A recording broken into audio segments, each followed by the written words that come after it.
말씀 묵상이 어떻게 우리 생애 가운데 이렇게 도움이 되는지 그런 부분들 중 하나가 이제 열등의식을 치료하는 것이죠.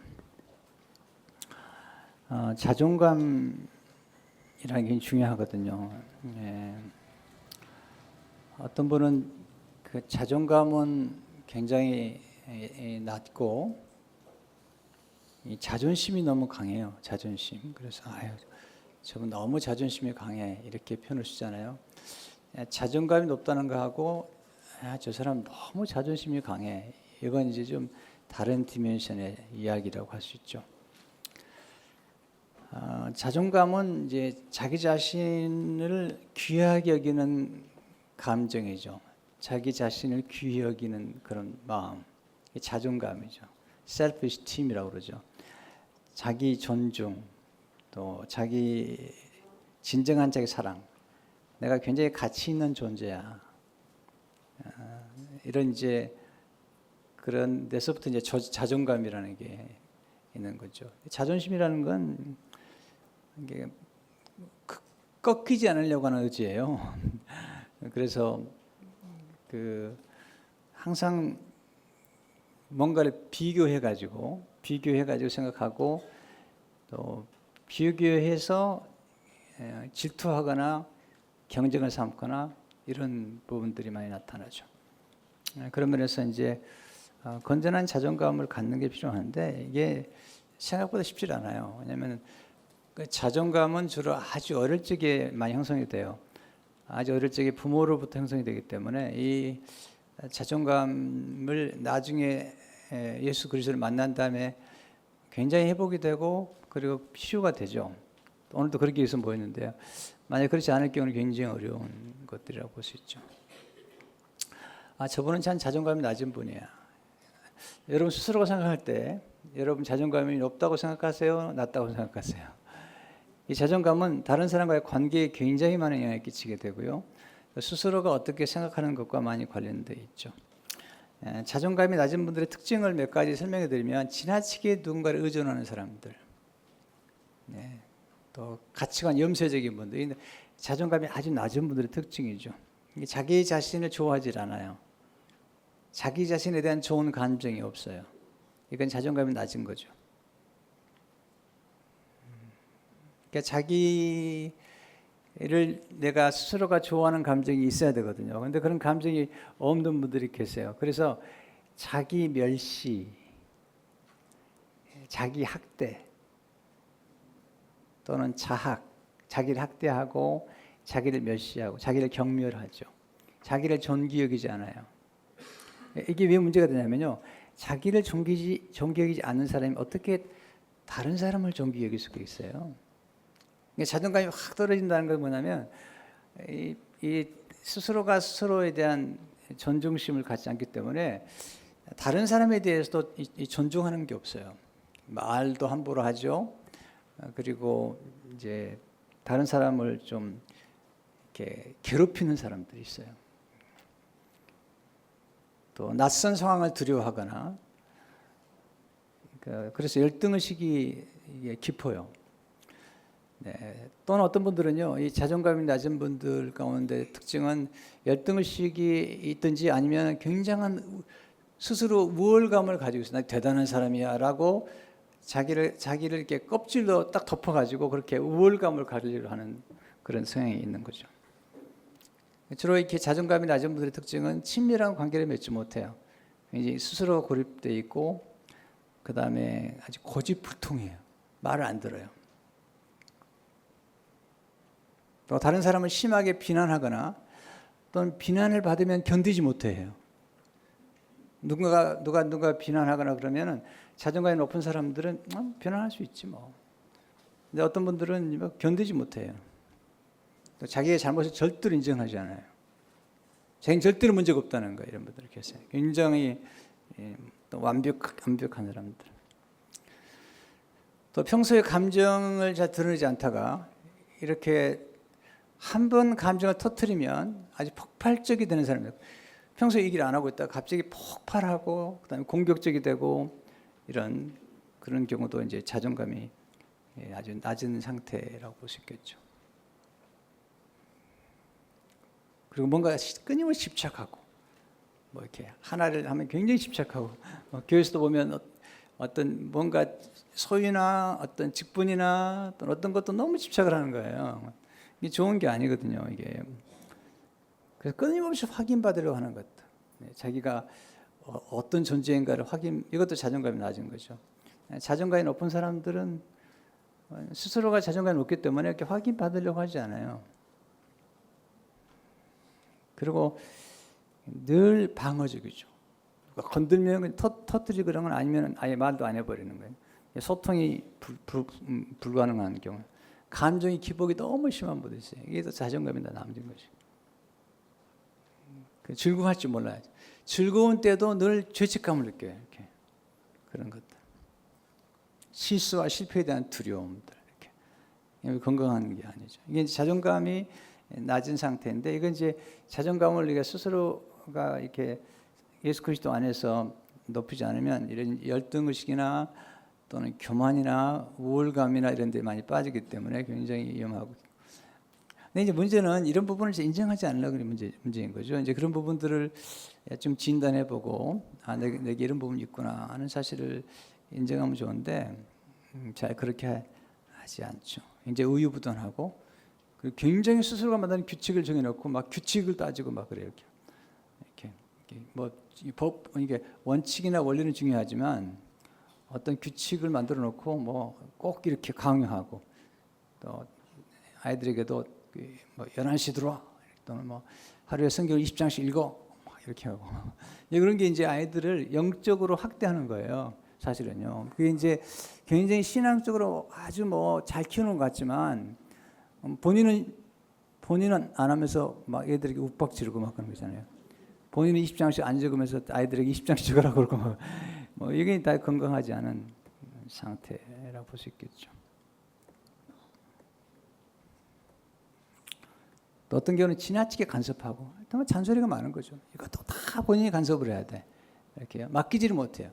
다 의심하고, 또는 아니면 아주 그냥 무관심해 버리는 거예요. 이런 상태. 오케이.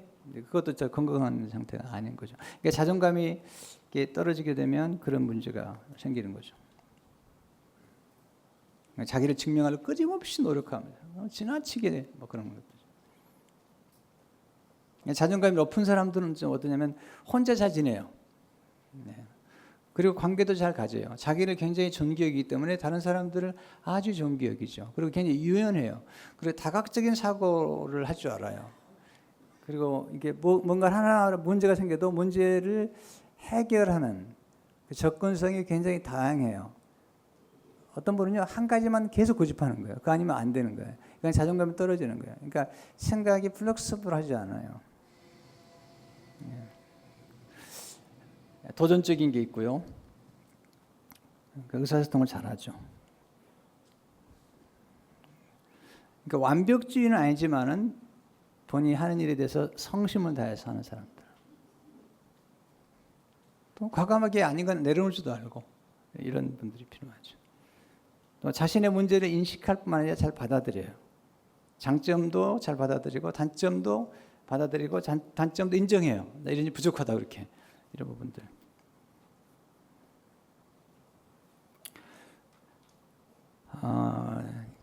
자존감이 높은 분의 특징은 존중을 하죠. 말도 한 번은 야 너 이리 와봐 이런 분들 보면, 이렇게 얘기하는 분 보면요, 이게 스스로가 자기 자존감 낮아서 그래요. 애들에게도 이 꼬맹이 이리 와봐, 이렇게. 그 자체가 부모로서는 아주 좋지 않은 개념이죠. 그러니까 이 자존감이 높다는 것은 가치, 자기 자신의 가치뿐만 아니라 다른 사람의 가치도 소중히 여기지 않은, 이게 이제 굉장히 중요한 개념인 거예요. 이게 사실은요. 그러니까 부모가 자존감이 떨어지면 애들도 함부로 대하죠. 그리고 쉽게 막 화를 내고, 그리고 가만히 있다가 갑자기 폭발해 버리고, 이런 부분들은 이제 굉장히 자존감이 떨어진 상태라고 볼 수 있겠죠. 자존감이 높은 분들은 문제가 생겨도 문제보다는 항상 가능성, 솔루션을 생각합니다. 그리고 여러 가지 대안을 늘 생각해 보는 거예요. 열린 마음으로 가지고 사람들 대하고, 특별히 경청을 잘하죠. 그리고 뭔가 잘못됐다고 생각되면 빨리 그냥 인정하고 고칠 줄 알아야 되는데요. 그게 이제 중요한 거죠. 저도 이제 뭐 그 자존감이 지금 많이 향상이 되고 그 변화를 했지만 이 어릴 적이나 또는 목회 초기 때는 열등심이 많았어요. 그리고 자존감이 굉장히 낮았어요. 그래서 굉장히 많은 고통을 많이 경험을 했죠.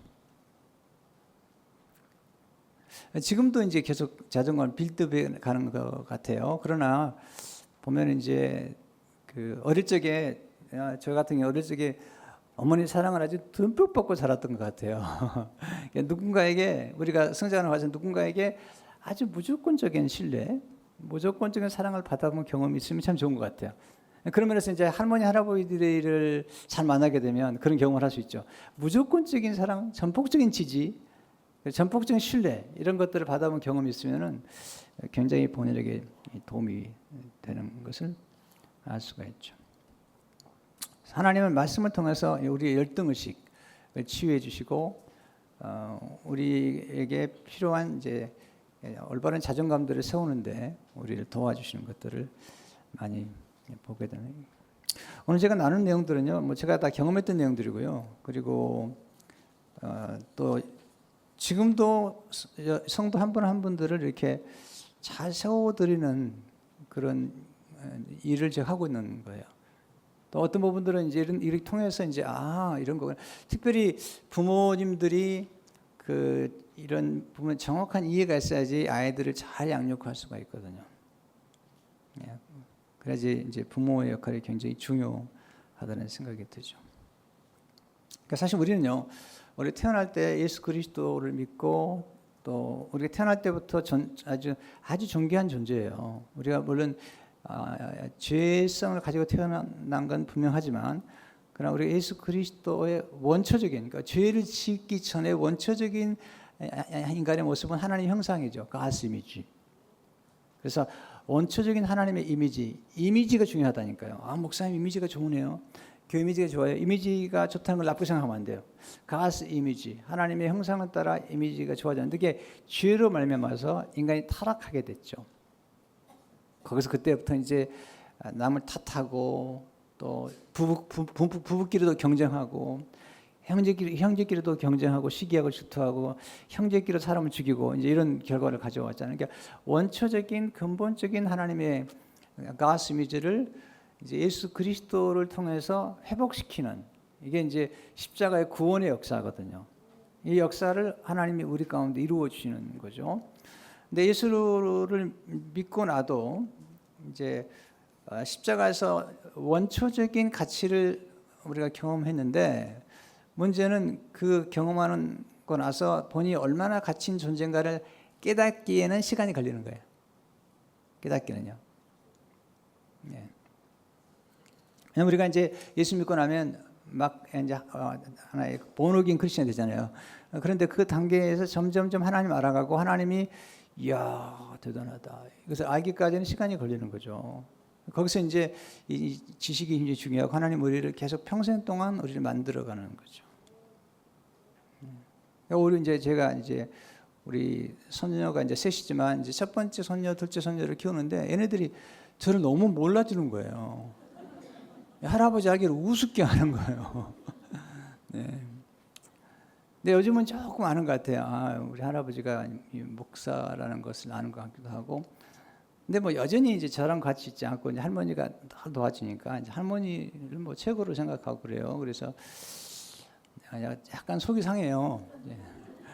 근데 이제 아이들이 크면서 이제 할머니 할아버지의 존재감, 할머니 할아버지가 얼마나 소중한가를 점점점 이렇게 come to know라고 그러죠. 아는 것 같아요. 똑같다고 생각해요. 저도 예수 그리스도 믿고 처음부터 예수 하나님에 대해서 하나님이 얼마나 정말 아름답고 존귀하고 진짜 사랑이 풍성하신 분인지는 몰랐던 거예요. 근데 이제 알면서 제 삶 속에 많은 변화가 일어나게 되고 하나님의 안목으로 저를 바라보고 하나님의 안목으로 성도들을 바라보니까 뭐 그렇게 존귀할 수가 없어요. 여러분 한 분 한 분이요. 그리고 이제 우리 안에 있는 무한한 가능성을 보기 때문이죠. 이제 주로 영성가들이 많이 얘기하는 게 거짓 자아와 진짜 자아를 이제 분별하라는 얘기를 많이 해요. 진짜 자아는 우리가 있는 그대로 완전히 개성이 무한한 잠재력과 무한한 가치를 가진 존재. 예. 이런 존재가 진짜 자아인 거예요, 우리가. 근데 우리가 성장하는 과정에서 누군가의 비판을 받게 돼요. 야단을 받게 돼요. 또는 칭찬을 받기도 하고. 이런 과정에서 무슨 문제가 생기냐면 본인이 아닌 마스크를 쓰고 대하는 거예요. 네. 그러면서 이제 거짓 자아라는 껍데기를 쓰고 여러 가지 가면을 쓰고 대하는 거예요, 사람들을요. 그래야지 이제 뭐 되니까. 그 거짓 자아를 벗어버리고 진짜 자아를 발견하는 것. 뭐 이제 성경에 말하면 옛 사람을 벗어버리고 새 사람을 입는 모습이랄죠. 그런 것들을 우리가 알 필요가 있다는 거예요. 뭐 다 가면을 쓰고 살잖아요, 어느 정도는요. 근데 이제 어떤 분은 가면이 아주 다양하고 또 두껍기도 하고 그러면서 이제 자기 내면 안에 있는 것들을 드러내지 않는 진정한 자아가 흘러나오지 않은 채로 있는 것들을 많이 보게 되죠.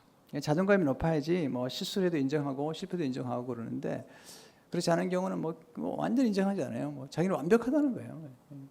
그리고 완벽을 요구하고 그렇지 사실은 완벽하지도 않는데 그런 부분들이 있죠. 그러니까 이런 부분들이 어떻게 치료되고 실제로 열등의식을 드러냄으로 문제를 치료받게 되는데 지금 이제 모세를 중심으로 열등의식을 이제 좀 나누려고 그래요.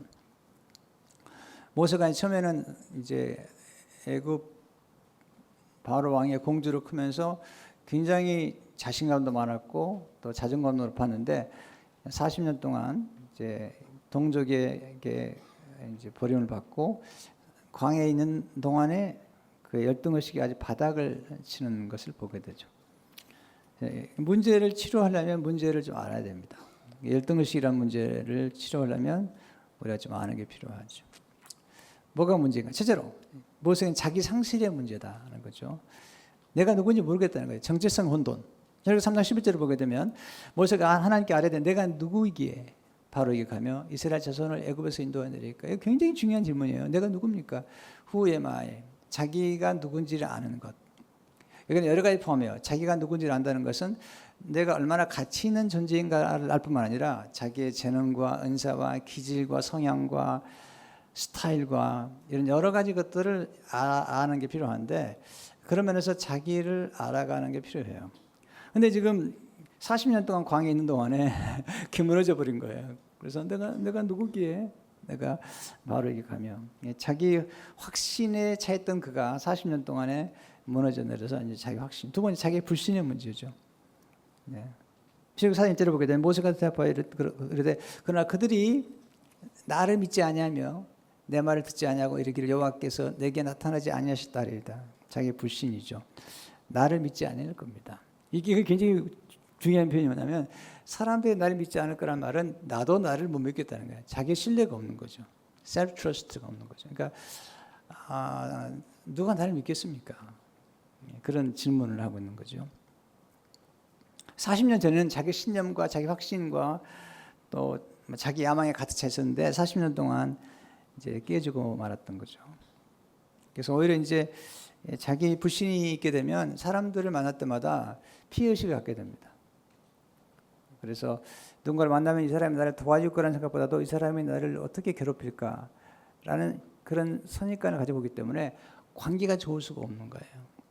열등의식이 많게 되면 늘 사람들을 대할 때 사람들을 나의 공격의 대상으로 보는 거예요. 나를 보호해주고 나를 사랑해주는 대상이 아니라 자존감이 높다는 건 이런 거예요. 내가 존귀한 사람이기 때문에 내가 사랑받을 만한 가치가 있고 나도 사랑할 수 있다고 생각하는 것인데 이 자존감이 떨어지면 그게 떨어지는 거예요. 그런 것들이 세 번째는 무력감의 문제죠. 나 할 수 없다는 거죠. 그리고 40절을 보게 되면 모세가 여호와께 아뢰되 주여 나는 본래 말을 잘 하지 못하는 자니이다. 주께서 주어지는 게 명령하시면 해도 역시 그러하니 나는 입이 뻣뻣하고 혀가 둔한 자니이다. 무력감, 난 할 수 없다는 거죠. 40년 전에 모세는 달랐거든요. 사도행 7장 20절을 보게 되면 모세가 애굽 사람의 모든 지혜를 배워 그의 말과 하는 일에들이 능하더라. 굉장히 능력 있었던 사람이야. 스피치 앤 액션이라고 그러는데요. 그런데 지금 40년 동안 광야에 보내면서 버림받음과 거절당함과 처절한 상실감을 겪으면서 이렇게 무력감의 문제가 생겨요. 네 번째는 자신을 과소평가하는 데서는 문제죠. 과대평가도 문제지만 과소평가도 문제가 되는 거죠. 제가 43절을 보게 되면 모세가 이르되 주여 보낼 만한 자를 보내소서. 나는 아닙니다. 그러니까 지나친 열등의식이 교만하게 보입니다. 교회 안에서도 어떤 일이 맡기면 어떤 분은요 해보죠 목사님. 어떤 분은요 그냥 반대를 하는. 나 못합니다. 못해요. 저 모태신앙인데 아직 못해요. 못한다는 거야. 근데 사실 할 수 있는 건데 못한다고 그래요 늘. 그러니까 열등의식과 교만스럽게 보이는 거니까 아니 내가 할 수 있는데 못한다고 그러니까 교만하게 보이잖아요. 그러니까 열등의식과 교만이 이렇게 그 시소처럼 왔다 갔다 하는 거예요. 그런 게 있죠. 그러니까 지나친 겸손이 자기 비하로 나타나는 거죠. 보세요. 자기를 부인하라고 그랬어요. 예수님께서 자기를 부인하는 말은 자기가 분명히 선 다음에 자기 자신을 부인하는 건데 자기 멸시나 자기 학대, 자기 무시 이건 다 건강한 게 아니에요. 내일 새벽에 제가 말씀드리겠지만은 귀신을 들리는 거라서 광야는요 자기 몸을 학대합니다. 여러분 자기를 존경하는 사람은요 음식 이건 뭐가 좋지 않아라고 생각할 경우는 안 먹을 수 있는 절제력도 있어야 되거든요. 그게 자기를 진짜 사랑해 주는 거예요. 네, 그러니까 이게 모든 것이 이 자기 자아상, 쉽게 말하면 자기를 어떻게 생각하느냐에 따라서 얼마나 가치 있게 생각하고 얼마나 존경하게 생각하느냐에 관련되어 있는데 지나치게 이제 자기 비하를 하게 되죠. 조심하셔야 돼요. 많은 분들이 교회에 다니면서 자기를 부인하는 게 아니라 자기를 멸시해요. 심지어 자기를 학대해요. 네, 건강한 게 아니거든요. 조심해야 되거든요. 그러니까 사실 문제가 뭐냐면 우리나라에 기독교가 처음 들어왔을 때 워치만 이라는 분의 책이 들어왔어요. 굉장히 좋은 책이에요. 근데 이제 워치만 이의 문제는 뭐냐면 무조건 깨어지라는 거예요. 그냥 무조건 죽으라는 거예요.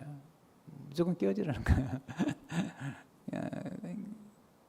그건 참 하나님 앞에서 이제 이렇게 깨어지면 굉장히 좋은 건데 그러나 그 다음이 또 있는 거예요. 할 수 있다 너는. 무한한 가능성에 대해서 강조가 안 됐어요. 요즘 오시만 책을 거의 안 봐요. 요즘은 잘 안 봐요. 근데 오치만이 굉장히 훌륭한 그리스도인 중에 한 사람이었어요. 물론 그 오치만이 나름대로 문제가 좀 있어요. 그러나 그분이 십자가 앞에서 아주 뿐만 아니라 독특한 영감으로 독특한 동양인의 영감과 은유로 기독교의 깊은 영성을 추구했다는 것은 인정해 줘야 돼요. 무슨 뭐냐면 무조건 죽으라고 깨어지라고 얘기하니까 우리 안에 있는 무한한 잠재력에 대해서 자기 개발이나 또는 하나님 주신 재능 권세를 가지고 하나님의 영광을 드러내기 위해서 그런 부분에 대해서 너무 무시를 해버린 거거든요. 저는 그래서 두 가지가 균형을 있어야 생각해요. 그래서 제가 참 감사한 거냐면 저는 워치만이 책을 많이 읽었고요. 그다음에 이제 나중에 지도력에 관한 책들을 많이 읽게 됐어요. 그래서 오스왈드 샌더스나 또는 존 맥스웰 이런 분들 책을 보면서 두 가지. 하나는 철저히 우리가 하나님의 주인이라는 사실을 깨닫고 회개하는 것과 또 하나는 하나님의 안에서 무한한 가능성을 가진 존재.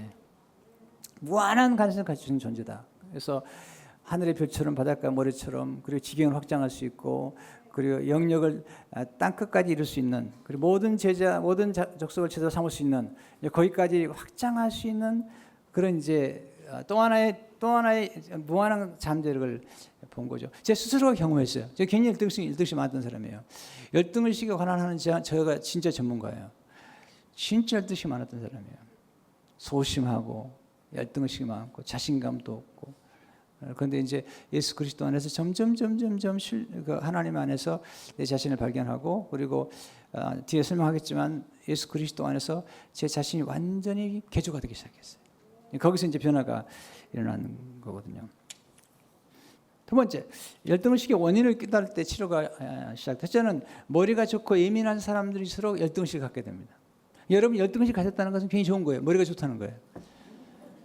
머리가 나쁜 사람은 열등의식도 안 가져요. 네, 열등한지도 몰라요. 열등의식 느끼고 있다면 상당히 지능지수가 높은 거예요. 자기 성찰이 있다는 거죠. 두 번째, 성장의 배경과 신분 때문에 열등의식을 갖게 되죠. 근데 저는 바늘집 아들을 컸거든요. 그래서 열등시 많았어요. 길에 가도요, 산을 손가락에 바늘집 아들 그러면 기분 나쁘잖아요. 네. 모세 노예의 아들이었거든요. 히브리 노예의 아들이었거든요. 열등의식이 있는 거죠. 앞으로 나오실 때요. 네. 권사님, 부끄러워하지 마십시오. 부끄러워하면 자존감이 낮은 겁니다. 주저함 없이 나오십시오. 네. 따님하고 같이. 바이올린 연주하시는 따님하고 같이. 감사합니다. 지금 좀 도움이 되세요? 이해가 되시는지. 이게 중요한 게 뭐냐면 이게 자기도 알고 자기 자녀도 알고 또 주위 사람도 알아가는 거예요. 아, 이런 거구나. 이렇게 하는 게 필요하죠. 세 번째, 버림받은 경험 때문에 열등의식을 갖게 되죠. 모세는 부모님께 버림받았어요. 네, 갓대 상자에 넣고 그냥 나일강에 그냥 내버린 거예요. 물론 이제 하나님의 섭리를 믿고 그러긴 했지만 일단 버림받은 거예요. 어릴 적에 부모를 약간 떠나 있거나 버림받은 경험들이 굉장히 무서운 거예요.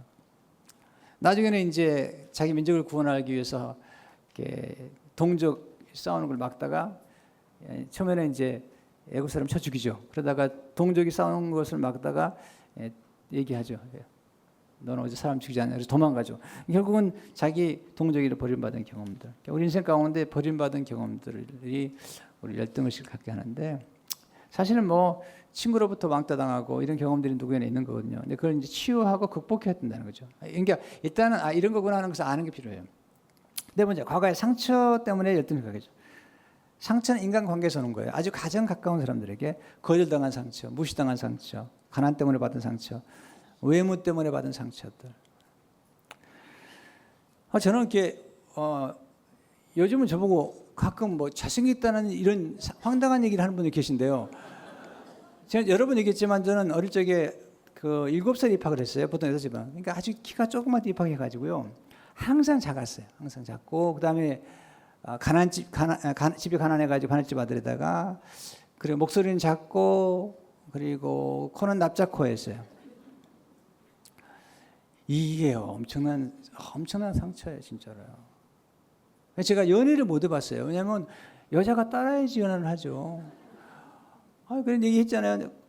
대학교 1학년 때 우리 누님 나를 불쌍해가지고 2대 피아노과 자매 하나를 이렇게 소개팅을 시켜줬는데요.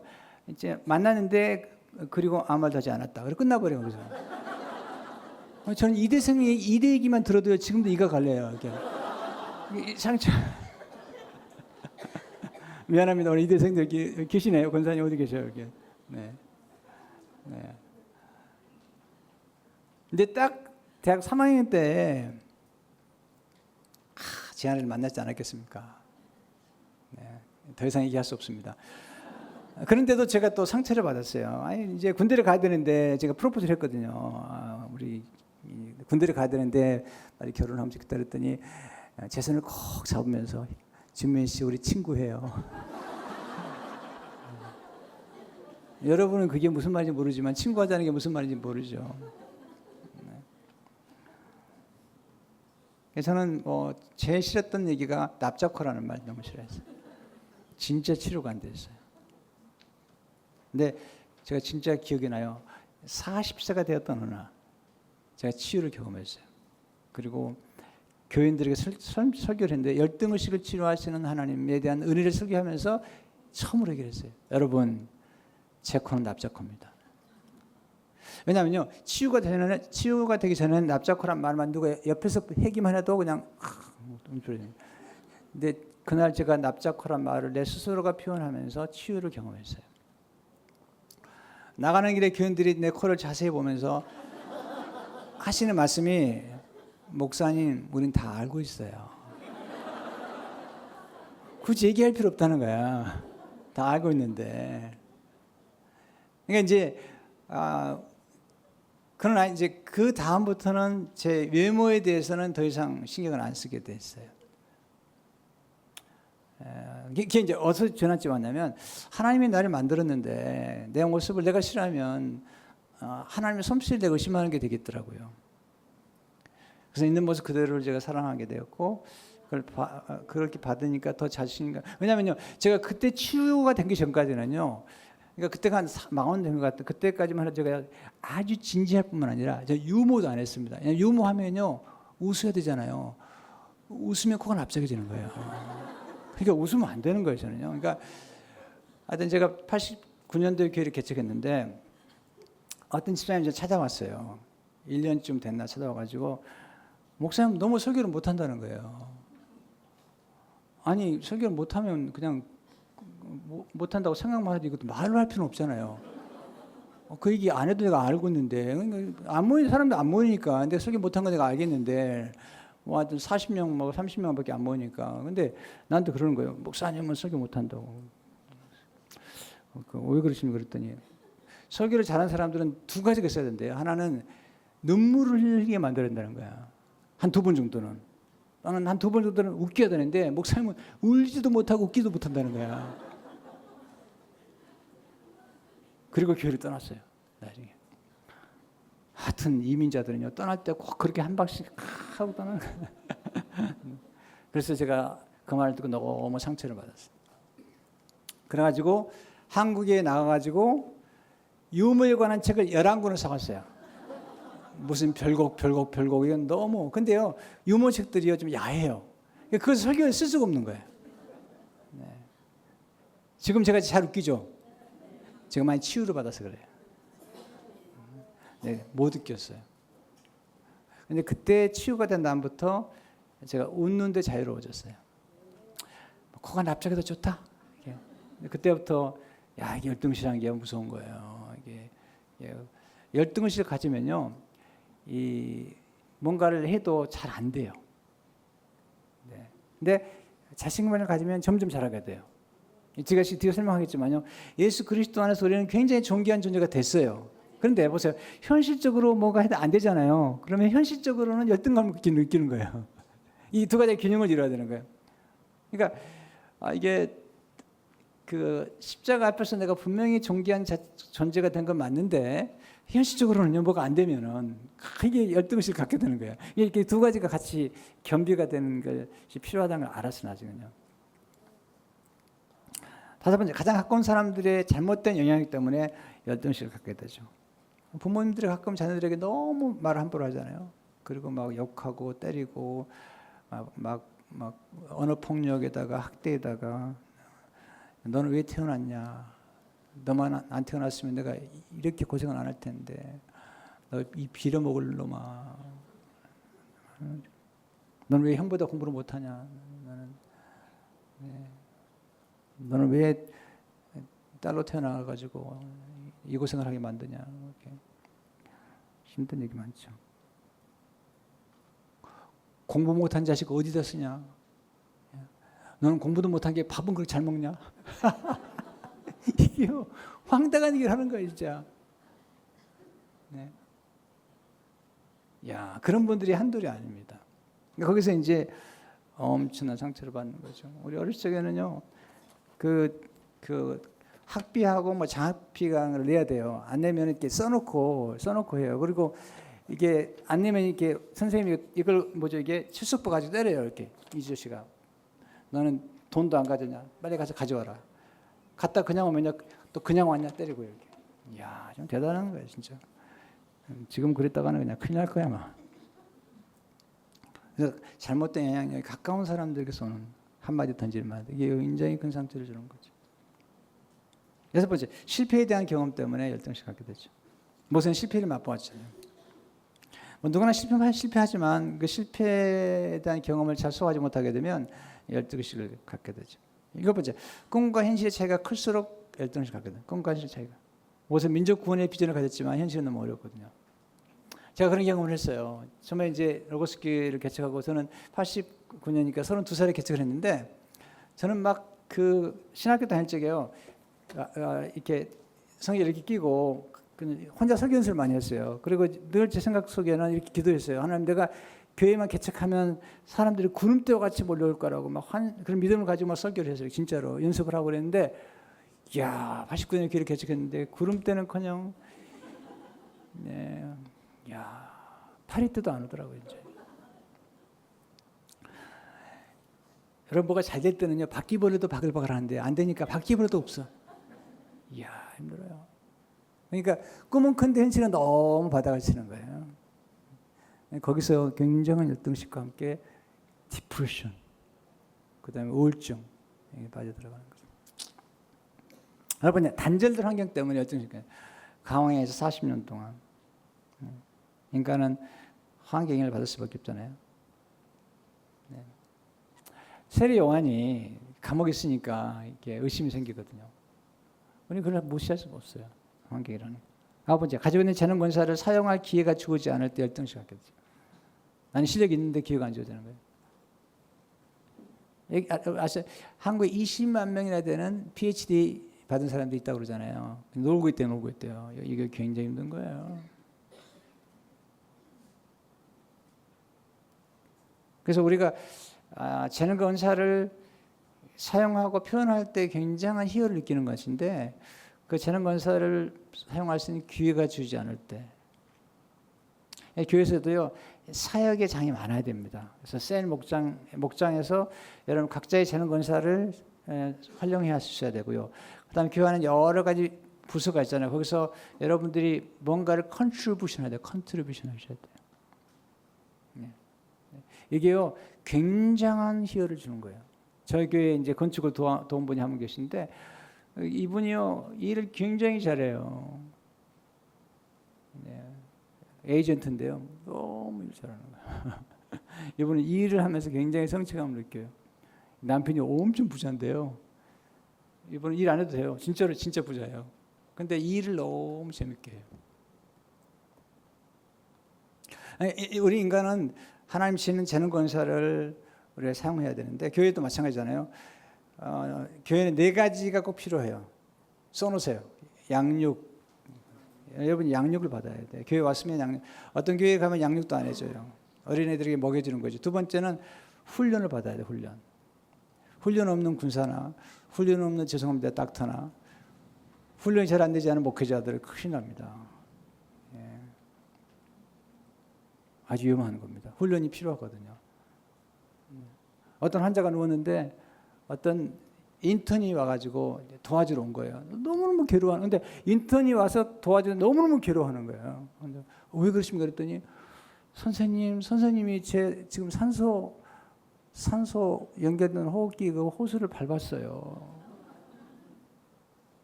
요즘은 좀 다르지만 옛날엔 그렇게 돼 있었나 보죠. 그러니까 사람 고쳐준다고 그러는데 산소 호흡기를 밟고 있는 거예요. 이렇게. 가끔 그럴 수가 있잖아요. 연륜이 깊은 이제 저희 교회 의사 선생님 다 좋으세요. 우리 홍장님 여기 계신데 진짜 훌륭하신 분인데 연륜이 깊고. 근데 우리가 이런 과정을 거치지 않을 경우는 문제가 많이 생기잖아요.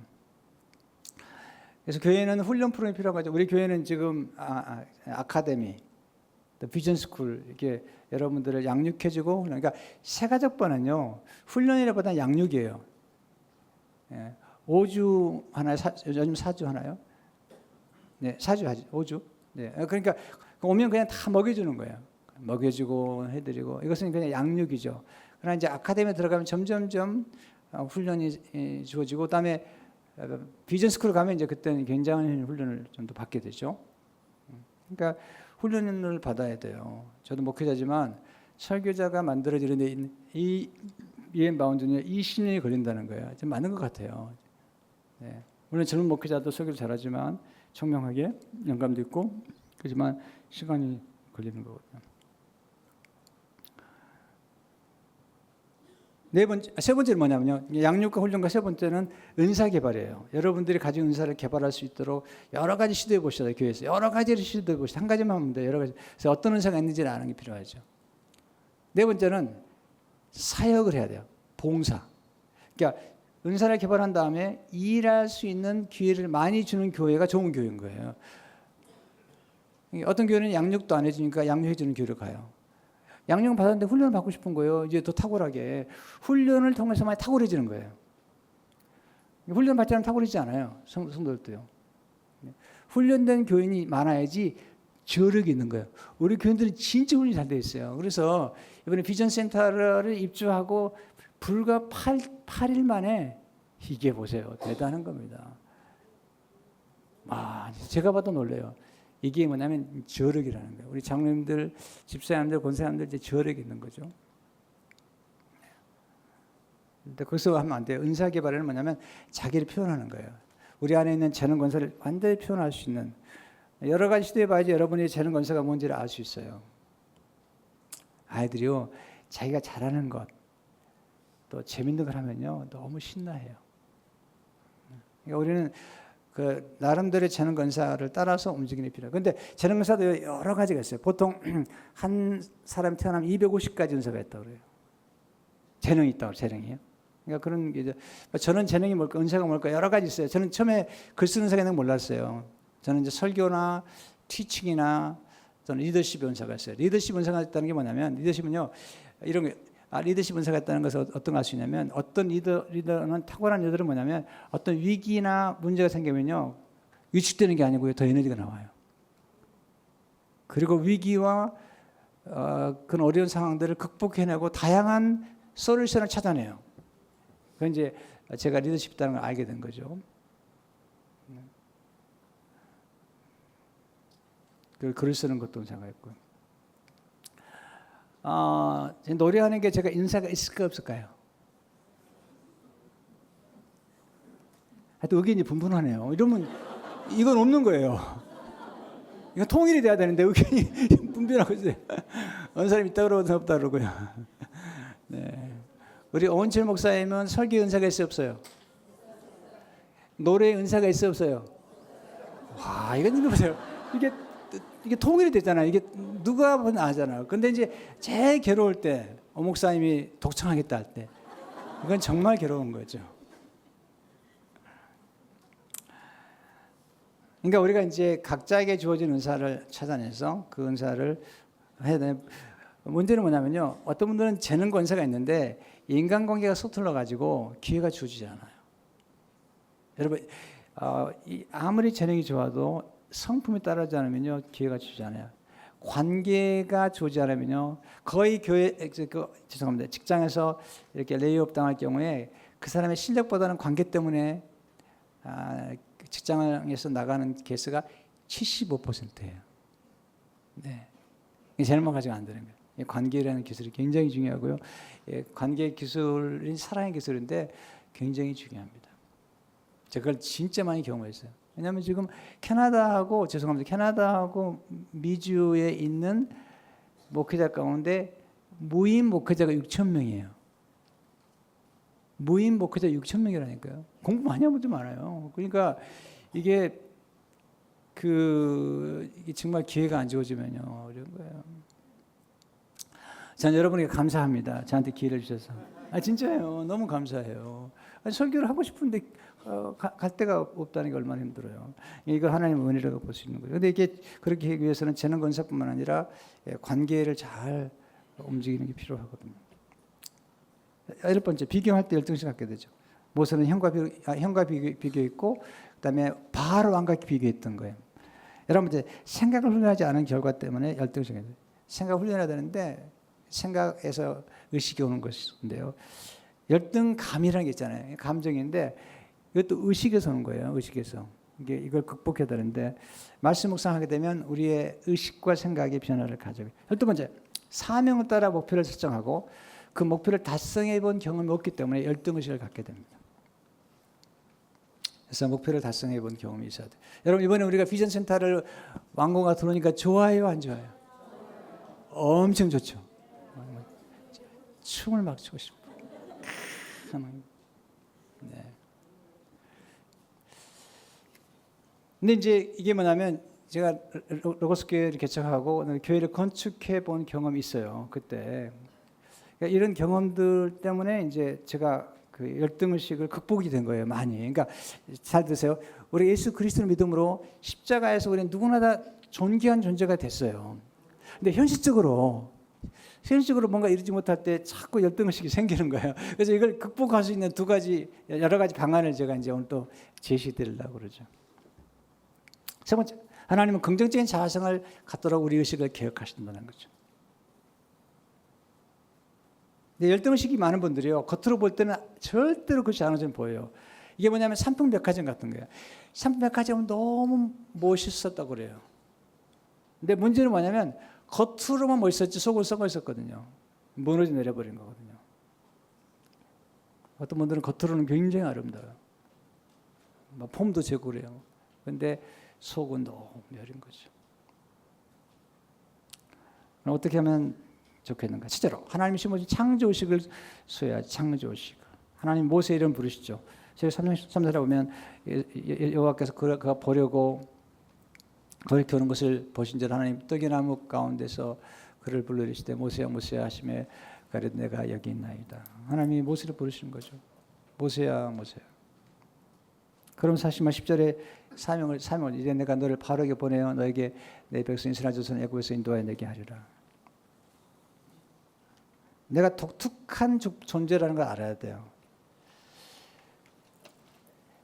제가 늘 강조하지만 작품하고 상품은 달라요. 작품은 이건 돈으로 계산할 수 없어요. 상품은 돈으로 계산이 되죠. 더 좋은 상품이 나오면 그 상품의 가치가 떨어지잖아요. 창조의식은 하나님이 주신 생각이죠. 우리가 아주 존귀한 하나님 앞에 존귀한 존재라는 것을 의식하는 거죠. 근데 모세의 가장 큰 문제점은 비교의식이었죠. 형과 비교하고 바울 왕과 비교했던 것이죠. 하나님 우리를 아름답게 에베소 2장 10절을 보게 되면 우리는 그의 만드신 바라 예수 그리스도 안에 선한 일을 위하여 지으심을 받은 바니 이 일은 하나님 전에 예비하시고 우리로 하여 그건 행하여 하려 하심이라. 만드신 지으심을 받은 자라. 네. 그가 만드신 바라. 그것은 masterpiece. 네. 시란 말 썼어요. 네. masterpiece. 걸작품이라는 거죠. 따라서 보세요. 나는 하나님 앞에서 걸작품이다. 각자가 굉장히 독특한 걸작. 두 번째 하나님 심은 동행의식이죠. 하나님이 너와 함께 하겠다. 네. 주력 3장 10절에 보면 하나님 이르시되 내가 반드시 너와 함께 있으리라. 네. 동행의식. 내가 너를 결코 버리지 아니하고 내가 결코 너를 떠나지 아니하리라. 하나님 나와 함께 하신다. 굉장히 중요한 거죠. 세 번째, 하나님 심어주시는 풍부의식을 소유해야 돼요. 이게 굉장히 중요한 것 같아요. 저는 이게 제 생애를 굉장히 바꾸는 생각이에요. 저는 원래 결핍 의식이 많았어요. 가난해가지고. 그래서 뭐든지 작게만 느껴지는 거예요. 그래서 크게 생각을 못했어요. Think big 해야 되는데 늘 그러니까 뭔가 누리지를 못하는 거야. 네. 늘 가난하고 그래서 부자만 보면 기분이 나쁘고 막 열받치고 부자를 보면 부자가 다냐 막 이래가면서 큰 소리치고 그랬더니 부자가 다 교회를 떠나버렸어. 네. 그러니까 이 핍절의식을 만나면 항상 뭐가 부족하다는 거야. 항상 뭐가 부족하다는 거야. 그러니까 가지고 있는 걸 움켜쥐고 그리고 거기 집착하고 그러는 거죠. 근데 풍부의식을 내가 가지면서 진짜 바뀌어버렸어요. 어느 날 제가 성경 읽다가 성경 읽다 보니까 풍부란 단어, 그 다음에 충만이란 단어, 풍부란 단어가 너무 많이 나오는 거예요. 와, 대단한 거예요. 은혜의 풍성함, 나의 하나님 그리스도 예수의 영광 중에 너의 그의 풍성한 대로 내 속을 채우시리라. 그래서 이제 이 결핍의식과 그러니까 필절의식과 풍부의식의 차이는 풍부의식만 하면 세상에 땅도 넓고 기회도 많고 사람도 많고 돈도 많다고 생각하는 거예요. 하나님이 부유하시다는 거예요. 엘샤다이 하나님이라는 거죠. 부족함 있는 하나님. 하나님이 모든 것을 다 가지고 계시고 공급할 수 있다는 것이죠. 시편 23편을 보게 되면 여호와는 나의 목자시니 내게 부족함이 없으리로다. 에베소 3절에 보게 되면 찬송하려도 하나님 곧 우리 주 예수 그리스도의 아버지께서 그리스도 안에 하늘에 속한 모든 신령한 복을 우리에게 주시되 에베소 1장 7절에 보면 우리는 그리스도 안에 그의 은혜의 풍성함을 따라 에베소 3장 18절 20절에 보면 하나님의 모든 충만하신 것으로 너의 충만하게 하시기를 원하노라. 이게요 제 생애를 바꿔버려서 생각을요. 여러분 의식이 굉장히 중요하거든요. 의식이. 이 의식을 가진 다음부터는요. 성경 읽다 보니까 제가 처음에는 이렇게 이런 의식을 못 가졌어요. 그래서 굉장히 소시민적이었어요. 생각이 작고 그냥 89년에 길을 개척했는데요. 천불이 없어가지고요. 컬렉션 칸만 해서 넘어갔어요. 그래가지고 얼마나 고생했나 몰라요. 너무 생각이 가난했어요. 네. 그러니까 누리지를 못하는 거예요. 내가 있잖아요. 나는 중고차만 탔기 때문에 중고차 11년 타고 나니까 난 중고차만 탈 거라는 확신이 오더라고요. 이상한 확신인 거죠. 네. 늘 가난하고 늘 생각하는 거죠. 근데 어느 날 내 의식의 변화가 오기 시작했어요. 근데 의식의 변화의 핵심은 사실은요, 제가 씨앗의 원리를 배운 다음부터 바뀌었어요. 이 씨앗 하나 심으면요, 보통 180알 얻게 되죠. 그리고 이 수박 씨를 심었더니 수박통에 나중에 씨가 얼마나 많은지 몰라요. 또 여러분 일식 먹으러 가보세요. 알찌개나 알밥 먹어보세요.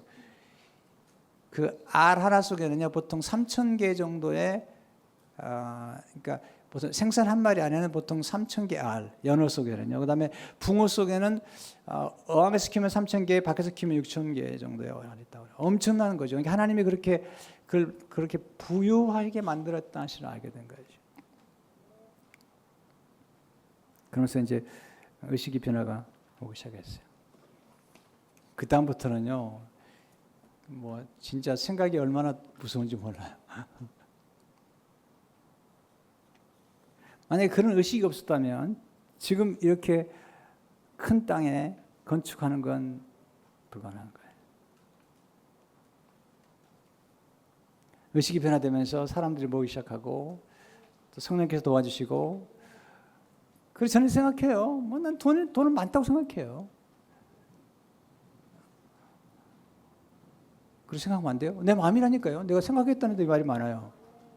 그러니까 저는 사람도 많다고 생각해요. 기회도 많다고 생각해요.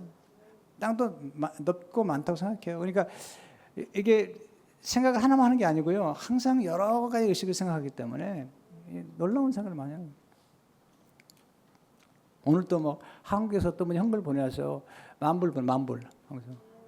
또 우리 교회에서 우리 교회를 돕는 에이전트가요, 헌금을 10,000불 가져와서, 에이전트가, 나는 너무 놀라가지고 내가 그래서 You surprise me. You surprise me. 아니 우리 교회 에이전트가 우리 교회 일하면서 헌금을 10,000불을 가져왔어요.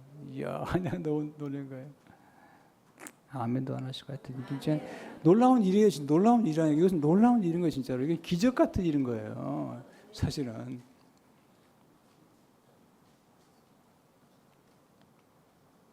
왜냐하면 하나님이 역사하시기 때문에 뭐 그냥 처음에는 뭐 그 생각 못했어요. 그래서 로고스 교회 개척할 때는, 건축할 때만 해도요, 파킹이 8대밖에 없었어요. 8대밖에.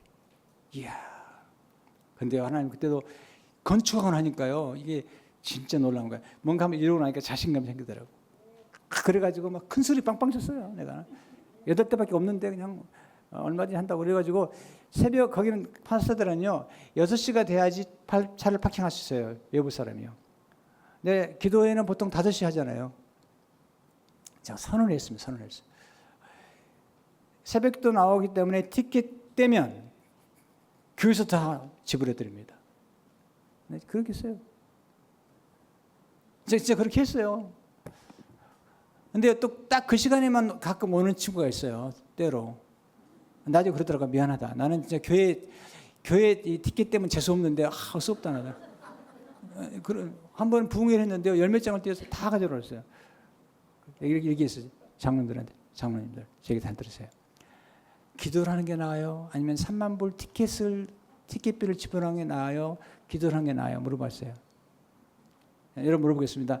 30,000불을 티켓비를 내는 게 나아요? 기도하는 게 나아요? 대답은 잘하셔.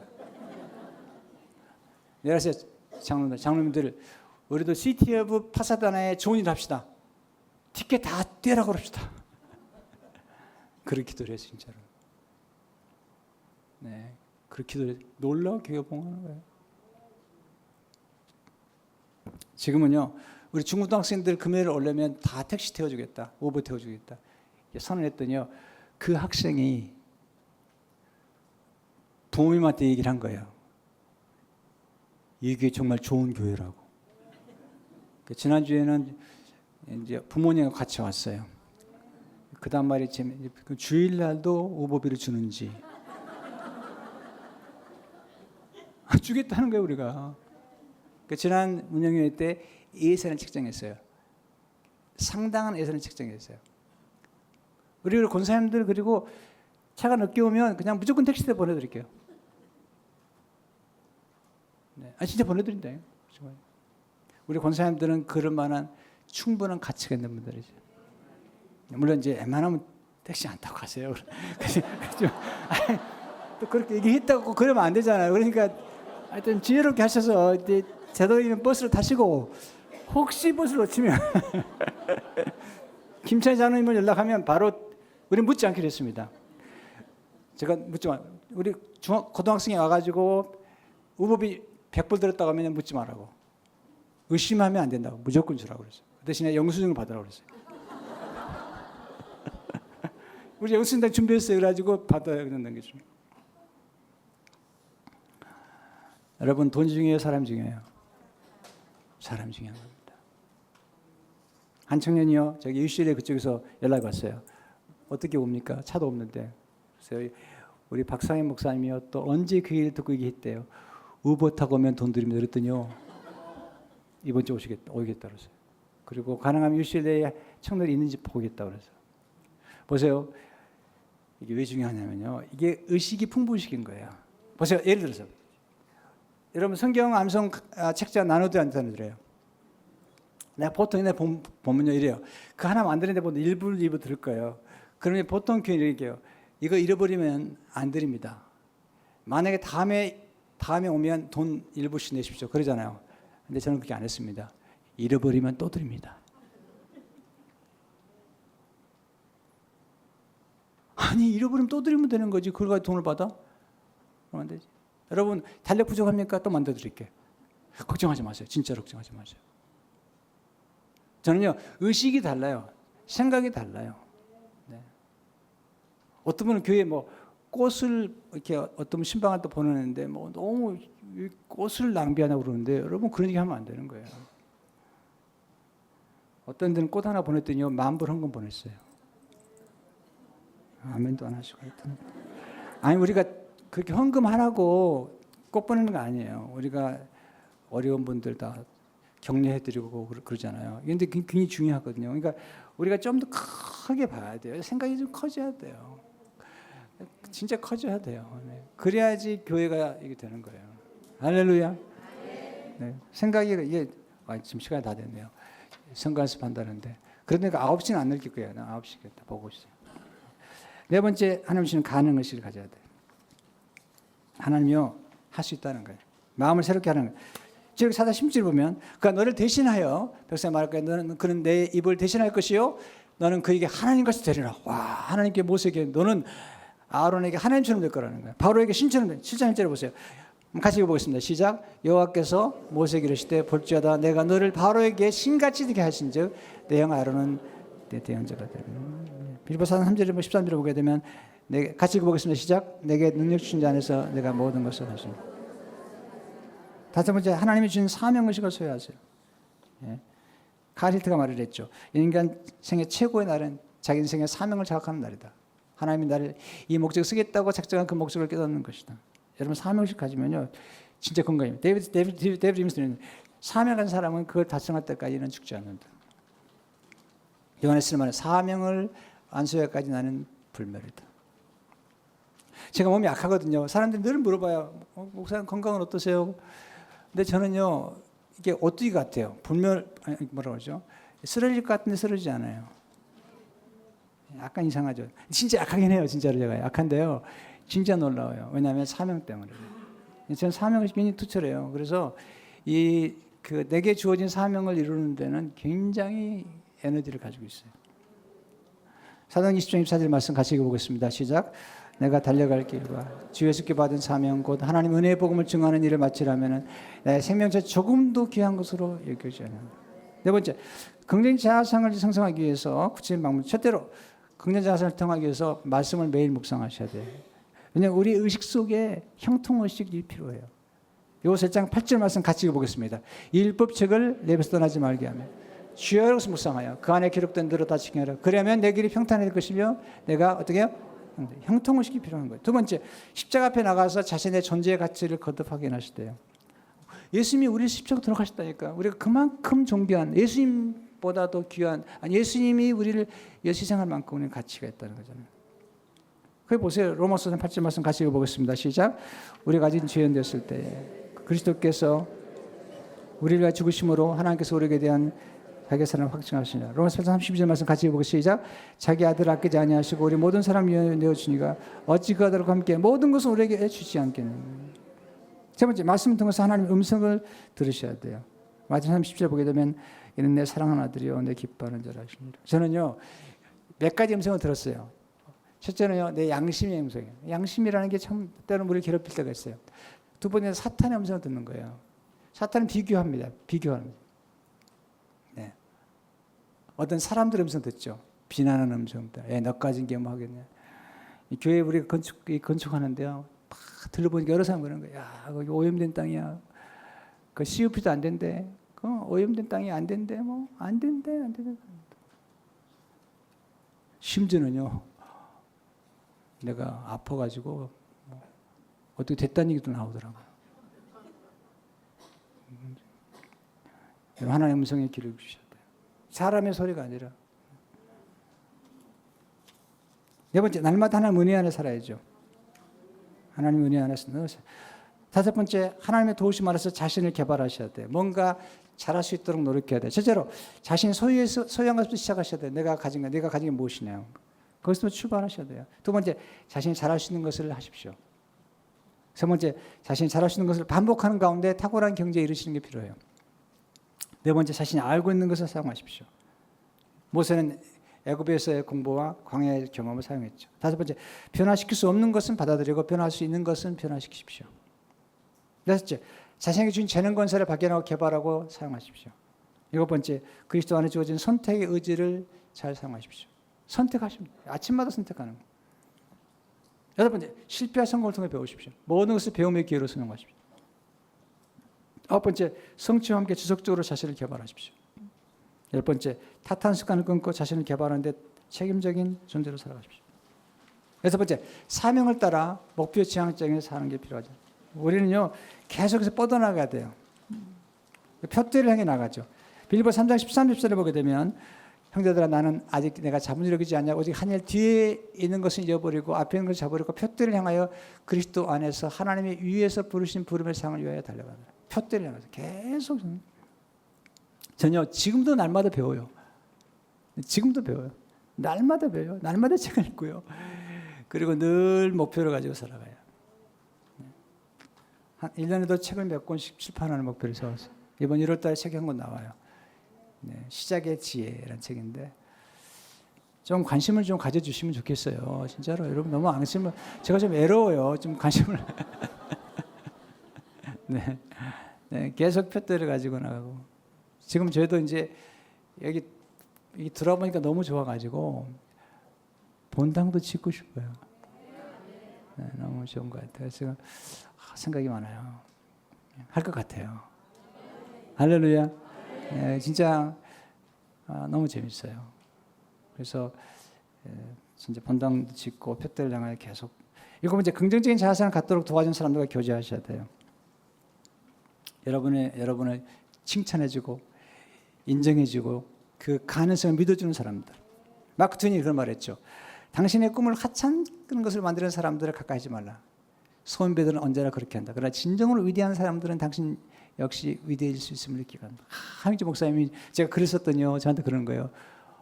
목사님은 작가입니다. 늘 가까이 하는 거죠. 의동 목사님 어느 날 연락해서 목사님이 이제 지도자가 됐습니다. 격려해 주시고 이번에도 또 우리 입당 감사회 때 영상을 보내주셨어요. 늘 그렇게 격려해 주시는 분입니다. 알버트 슈바츠 그런 말 했죠. 우리 마음에 불이 꺼질 때가 있다. 그런데 다른 사람의 도움으로 불이 붙을 때가 있다. 이 불을 붙여준 사람에게 우리는 깊은 감사를 보내야 한다. 여러분, 긍정적 자아를 갖도록 도와주는 책들을 가까이 하셔야 돼요. 아인슈타인이 이런 말을 했어요. 정말 이게 중요한데요. 부정적인 사고방식을 몰아내려면 11배 이상의 긍정적인 사고방식을 투입해야 한다. 지그지글러가 긍정적 자아생활 향을 받는 13가지 방법을 얘기했는데요.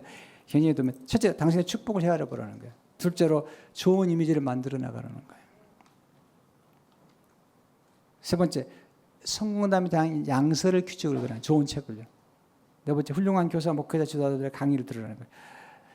다섯 번째, 건전한 자기 이미지를 확립하기 위해 자기자 확신을 가지라는 거예요. 여섯 번째, 웃음과 칭찬을 영수하다는 거죠. 칭찬을 잘하셔야 돼요. 네. 남에게 도움을 줄 수 있는 일이면 무엇이 향하라는 거예요. 이 돕는 게 얼마나 즐거운 일인지 아세요?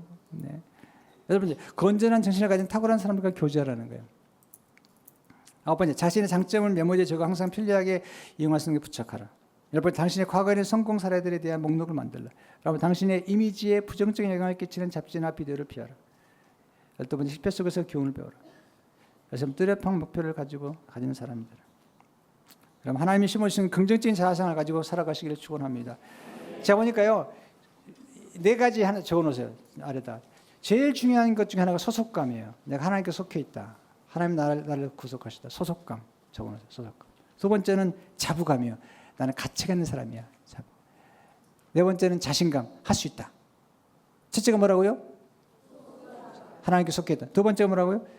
자부감. 세 번째가 자신감이에요. 성령 우리 안에. 4번째가 사명감. 이 4가지 기둥이 우리를 만들어가는 거예요. 네, 자녀 교육을 어떻게 잘할 수 있는지 더 얘기할 수 있지만 여기서 멈춰야 되겠어요. 오늘 도움이 되셨어요? 여러분, 오실 때 너무 많은 걸 기대하면 안 돼요.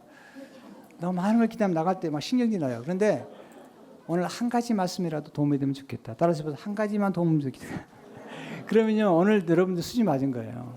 네, 기도하겠습니다. 하나님 아버지, 예수 믿고도 열등식 속에 살 수도 있습니다. 왜냐하면 예수 믿고 구원을 받았지만 하나님의 자녀가 되었지만 그것이 뭔지를 모르기 때문에 마치 가장 중요한 보석을 가지고 있으면서 자기 보석이 보석인 것을 모르는 것처럼 그렇게 살 때가 많습니다. 하나님께 소속된 우리들이 예수 그리스도께서 우리를 위해서 십자가에 돌아가실 만큼 우리가 가치 있는 존재들이며 성령이 우리 안에 계심으로 우리가 무엇인지 할 수 있다는 자신감과 우리가 주신 사명감을 함께 이루어갈 수 있도록 축복해 주옵소서. 특별히 아이들을 양육할 때 이렇게 자존감을 잘 세워주는 우리 부모가 되도록 인도해 주옵소서. 예수님의 이름으로 기도하옵나이다.